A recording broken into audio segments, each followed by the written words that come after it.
Praise the lord. ఈరోజు దేవుని వాగ్దానము. తేదీ ఏప్రిల్ 24, 2025.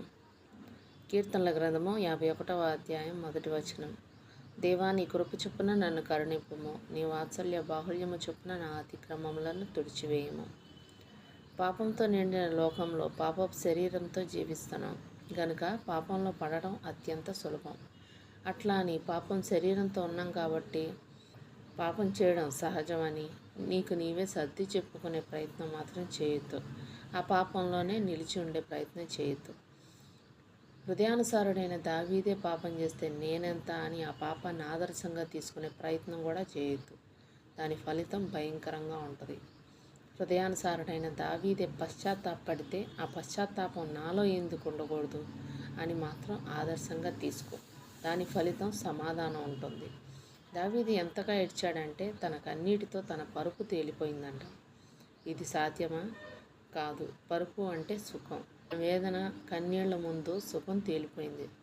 తాను చేసిన ఘోరమైన పాపాలు ఏ మంచి కార్యము కానీ, తాను అర్పించే ఏ విధమైన బలి అర్పణ కానీ తన పాపాన్ని పావనం చేయలేదు. పాప క్షమాపణ కలిగేందుకు మిగిలి ఉన్న ఒకే ఒక్క మార్గం కేవలం దేవుని కృప, ఆయన కరుణ వాత్సల్యం. ఇక ఏది ఆ పాపాన్ని పరిహరించలేదు. అందుకే ఆయన కృపకై అర్థిస్తున్నాడు, రోధిస్తున్నాడు.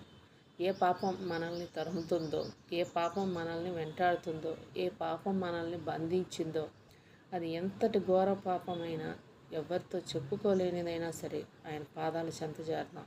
ఆయన కృపకై అర్థిద్దాం. లూకాసు వార్త 18వ అధ్యాయం 13వ వచనంలో, దేవా, పాపినైన నన్ను కరుణించు అని వ్రాయబడి ఉంటుంది. సుంకరి చేసిన చిన్న ప్రార్థన అతనిని నీతిమంతుల జాబితాలో చేర్చింది. ఈ చిన్న ప్రార్థన మన అతిక్రమాలను తుడిచివేయగలదు. మనం కోల్పోయిన సమాధానాన్ని తిరిగి మన జీవితంలో ప్రతిష్ఠించగలదు. విరిగిన మనసుతో ప్రార్థిద్దాం, పొందుకుందాం. అట్టి కృపాధాన్యత దేవుడు మనకు అనుగ్రహించును గాక. ఆమేన్. దేవుడు తన పరిశుద్ధ వాక్యం మన వినికిడి అంతా దీవించును గాక. ఆమేన్.